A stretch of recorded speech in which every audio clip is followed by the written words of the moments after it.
작품 해설 우리 모두의 김지영 김고연주 여성학자. 일반적으로 소설의 주인공은 독특하다. 독특한 주인공이 얼마나 설득력 있는 삶을 사는지가 소설의 흥미를 좌우한다고 해도 과언이 아닐 것이다. 그런데 82년생 김지영의 주인공은 익숙하다. 특수성이 아니라 보편성을 추구하는 것이 이 소설의 특수성이다. 김지영. 흔한 이름이다. 누구나 주위에 지영이라는 이름을 지닌 이가 있었을 것이다. 실제로 1982년에 태어난 여성들의 이름 중 가장 많은 것이 김지영이란다. 82년생이니 이제 30대 중반. 82년생 김지영이라는 제목은 이 소설의 목적을 잘 함축하고 있다.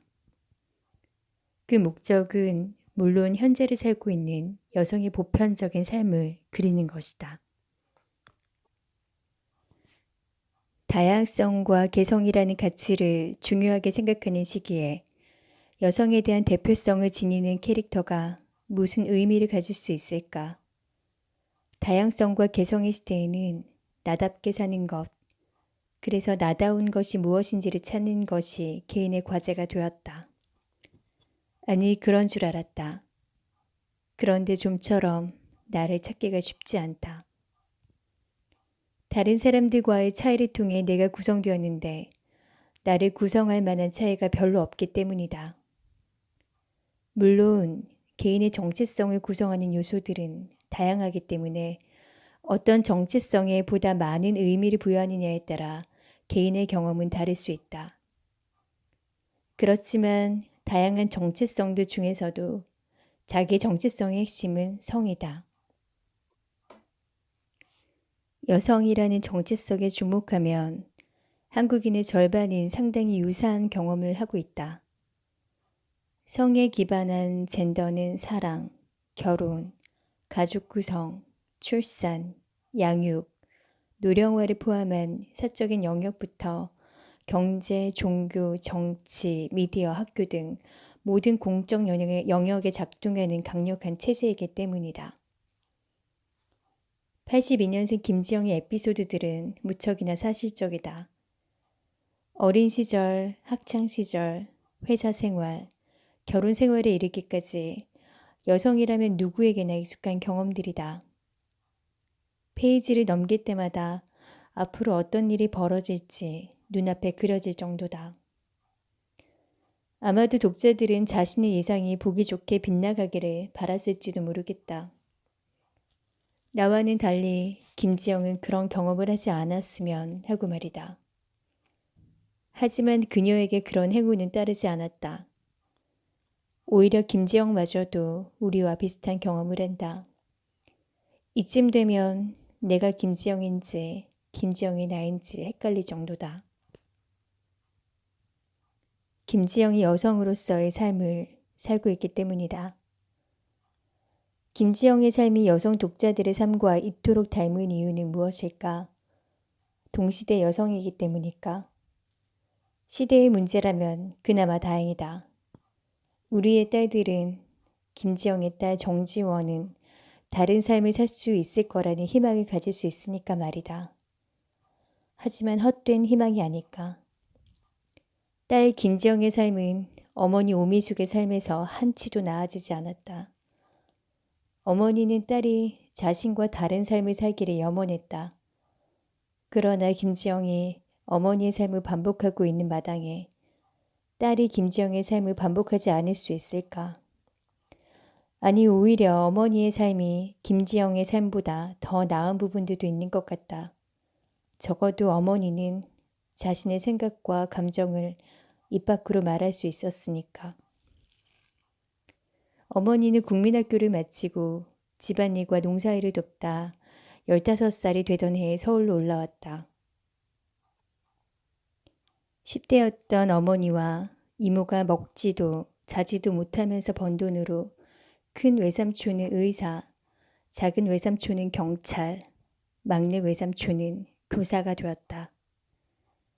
하지만 어머니와 이모를 지원해주는 가족은 없었다. 결국 어머니와 이모는 주경 야독으로 중학교, 고등학교 졸업장을 땄다. 이렇게 원 가족을, 나아가 한국 경제를 일으킨 어머니는 결혼 후에 집안마저 일으켰다. 죽집도 내가 하자고 했고 아파트도 내가 샀어. 애들은 지들이 알아서 잘 큰 거고. 당신 인생 이 정도면 성공한 건 맞는데 그거 다 당신 공 아니니까 나랑 애들한테 잘하셔. 술 냄새 나니까 오늘은 거실에서 자고. 그럼 절반은 당신 공이지. 받들어 모시겠습니다. 오미숙 여사님. 절반 좋아하네. 못해도 7대 3이거든. 내가 7, 당신이 3. 89쪽. 우리 어머니도 대부분이 이런 삶을 살았다. 어렸을 때는 논에서, 밭에서, 공장에서 일했고 결혼 후에는 닥치는 대로 부업을 하거나 장사를 했다. 그렇게 악착같이 생계를 꾸렸고 아이들을 키웠다. 하지만 오미숙처럼 자신의 공이라고 말하는 엄마가 얼마나 될까. 이렇게 당당한 어머니와 달리 김지영은 그러지 못했다. 김지영의 삶을 읽어내려가는 동안 눈에 밟히는 장면들이 반복된다. 목소리를 삼키는 모습이다.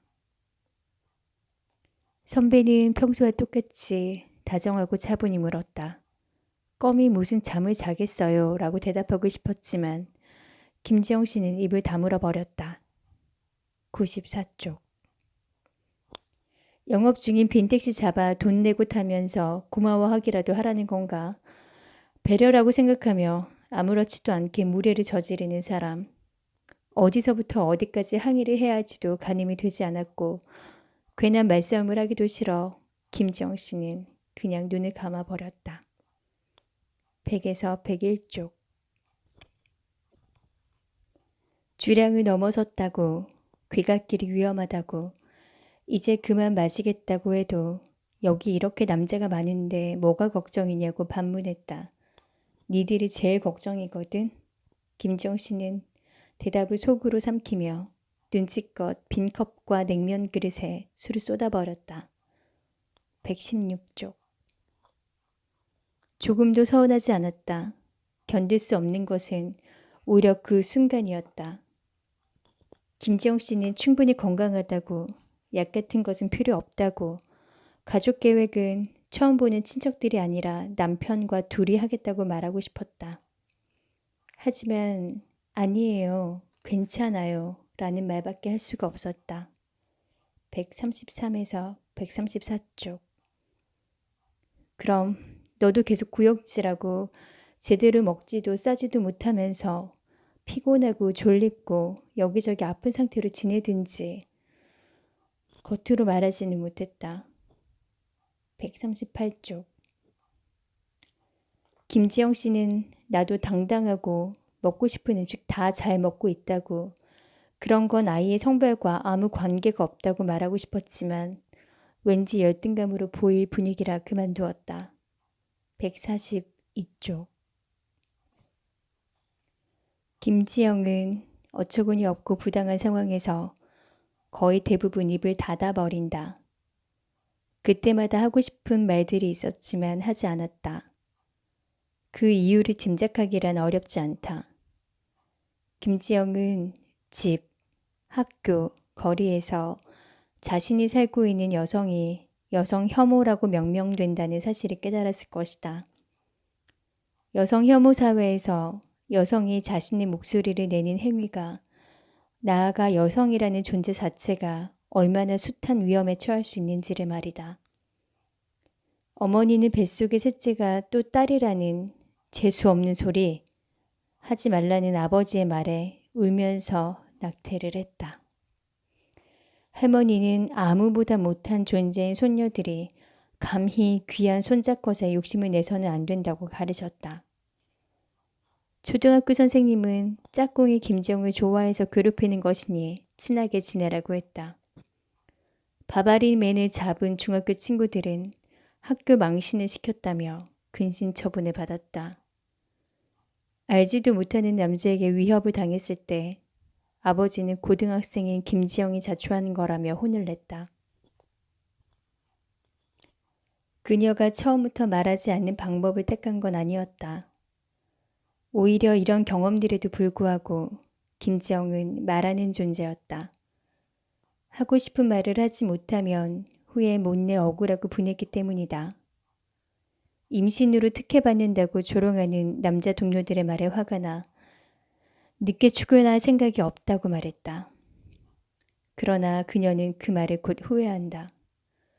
스스로도 너무 힘들었을 뿐 아니라 후배들의 권리까지 빼앗고 있다는 생각이 들었기 때문이다.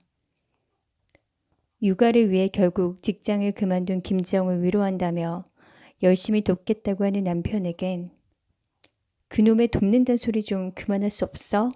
라고 화를 내기도 했다. 하지만 역시 이내 미안하다고 사과했다. 말을 해도 상황은 그대로이거나 더 나빠졌기 때문이다. 김지영은 점점 목소리를 잃어갔다. 그래도 김지영의 주위에는 그 상황을 극복하기 위해 노력하는 여성들이 한두 명은 있었다. 교탁으로 날아간 실내화를 던진 아이가 김지영이 아니라고 말해준 친구. 급식 먹는 순서를 바꾸자고 선생님에게 건의한 유나. 선두부 교사에게 차별적인 복장 규율을 항의한 친구. 바바리맨을 잡은 친구들. 남자에게 위협을 당하는 김지영을 도와준 처음 본 여성. 직장 내 성희롱에 저항한 김문실 팀장. 우리 주변의 많은 여성들이 김지영처럼 눈을 감아버리고 입을 닫아버린다. 하고 싶은 말을 하면 무슨 일이 생길지 예상할 수 있고 그 일은 피로와 무력으로 되돌아올 것이기 때문이다. 생각, 감정, 의견, 무엇 하나 말을 하지 않고 속으로 사귀는 게 차라리 나을 정도다. 하지만 이러한 현실에서도 소수의 여성들은 목소리를 낸다. 이 여성들이라고 피로감과 무력감을 느끼지 않을 일 없다. 다만 비슷한 경험에서 비롯된 공감과 누군가로부터 받은 도움에 힘입어 자신을 위해 그리고 다른 이들을 위해 용기를 내는 것이다. 김지영의 증상은 의학적으로 설명하기 힘들다. 하지만 여성 혐오 사회에서 목소리를 잃어버린 김지영을 생각한다면 충분히 이해가 된다. 바로 목소리를 잃어버린 김지영을 위한 여성들의 연대 행위다. 이 여성들은 김지영을 대신해 말하고 있다. 사돈 어른, 외람되지만 제가 한 말씀 올릴게요. 그 집만 가족인가요? 저희도 가족이에요. 저희 집 3남매도 명절 아니면 다 같이 얼굴 볼 시간 없어요. 요즘 젊은 애들 사는 게 다 그렇죠. 그댁 따님이 집에 오면 저희 딸은 저희 집으로 보내주셔야죠. 18쪽. 대연아, 요즘 지영이 많이 힘들 거야. 저 때가 몸은 조금씩 편해지는데 마음이 많이 조급해지는 때거든. 잘한다, 고생한다, 고맙다, 자주 말해줘. 12쪽. 며느리도 딸이라고 하면서 시집간 딸이 와도 며느리는 친정에 보내지 않는 시부모에게 친정으로 가겠다고 말할 수 있는 며느리가 몇이나 될까? 육아는 당연히 엄마가 하는 것이고 힘들다고 말하는 것조차 죄책감을 느끼게 하는 분위기에서 남편에게 잘한다, 고생한다, 고맙다는 말을 자주 해달라고 요구할 수 있는 아내는 또 몇이나 될까? 김지영이 하기 힘든 말들을 김지영의 입을 통해 말함으로써 결국 주위 사람들도 김지영의 상황과 생각과 감정을 알게 되었다. 또한 이 증상을 계기로 의사는 김지영으로부터 그녀의 생애를 세세히 들을 수 있게 된다. 그렇다면 왜 지금일까? 김지영이 사랑하는 딸을 얻은 지 1년 만에 이런 증상이 발생했다. 엄마가 된다는 것은 얼마나 축복받아야 할 일인가. 게다가 한국에서는 모성애라는 종교가 있는 것 마냥 어머니는 아름답고 위대하다고들 칭송하지 않는가. 하지만 막상 엄마가 된 당사자인 여성들에게 출산이 축복만은 아니다. 모성애는 본능이고 닥치면 다 하게 돼 있다고 들어왔지만 엄마 노릇은 결코 그렇지 않다. 말로는 표현할 수 없을 정도의 공포, 피로, 당황, 놀람, 혼란, 좌절의 연속이다. 이렇게 힘들다는 것을 아무도 말해주지 않았다는데 배신감이 들 정도다. 왜 아무도 말해주지 않았을까? 몸과 마음의 준비를 했더라면 더 잘 대처할 수도 있고 덜 힘들 텐데 엄마가 된다는 것의 실상을 알게 되면 가뜩이나 저출산 시대에 아이를 더 안 낳을까봐? 아니면 엄마 노릇이 힘들다는 말을 입 밖에 내는 것이 불경스러워서? 라는 생각도 든다. 물론 딸, 여학생, 여자친구, 여직원, 아내, 며느리로의 삶이 녹록했던 적은 없다. 그러나 엄마라는 정체성은 단연 압도적이다. 하나의 생명을 키워야 한다는 어려움 때문이 아니다. 엄마가 되면서 개인적 관계들이 끊어지고 사회로부터 배제돼 가정에 유폐된다. 게다가 아이를 위한 것들만 허락된다. 아이를 위해 시간, 감정, 에너지, 돈을 써야 하고 아이를 매개로 한 인간관계를 맺어야 한다. 엄마가 아닌 자신을 드러내면 엄마의 자격을 의심받는다. 내 생활도, 일도, 꿈도, 내 인생, 나 자신을 잃어버리는 것 같다. 아이를, 다음 세대를 키우는 것은 여성의 의무가 아니라 사회의 의무인데 개별 가정에서 대부분 엄마가 독박 육아를 하고 있는 현실에 분노가 치민다. 출산 후 독박 육아 몇 개월 만에 겨우 집을 나와 1,500원짜리 커피를 마시고 있으면 맘충이라는 소리를 듣는다. 타인에 대한 돌봄이 사라진 시대에 거의 유일하게 타인을 돌보고 있는 존재인 엄마가 남편이 힘들게 벌어온 돈으로 카페나 다니면서 자기 아이만 위하는 이기적인 벌레라고 손가락질 받는 것이다. 여성 혐오 시대에 모성애라는 종교조차 침탈되는 양상이다. 모성에 대한 신성시도 맘충이라는 혐오도 여성을 올감할 뿐이다. 그러니 어떻게 나를 온전히 지킬 수 있겠는가? 김지영은 회복될 수 있을까? 마지막 장은 불안한 여운을 남긴다. 김지영의 생애 이야기를 들은 정신과 의사는 자신이 미처 생각지 못하는 세상에 있다는 사실을 알았다고 말했다. 김지영을 만나면서 또 자신보다 뛰어났던 아내가 결국 전업주부가 되는 모습을 보면서 특별한 경험과 계기가 있었기 때문에 공감할 수 있었다며 자부심마저 내비친다. 실제로 그는 수학 영재였던 아내가 언젠가는 잘하고 좋아하고 하고 싶은 일을 할 수 있기를 바란다. 그런데 자각과 성찰은 딱 여기에서 멈춘다. 임신한 동료 상담사가 유산 위기를 여러 번 겪다가 결국 사표를 내자 아무리 괜찮은 사람이라도 육아 문제가 해결되지 않은 여직원은 여러 가지로 곤란한 법이라며 후임은 미혼으로 알아봐야겠다고 다짐한다. 대부분의 남성들에게 내 아내, 내 딸과 다른 여성들은 이렇게 분리된다.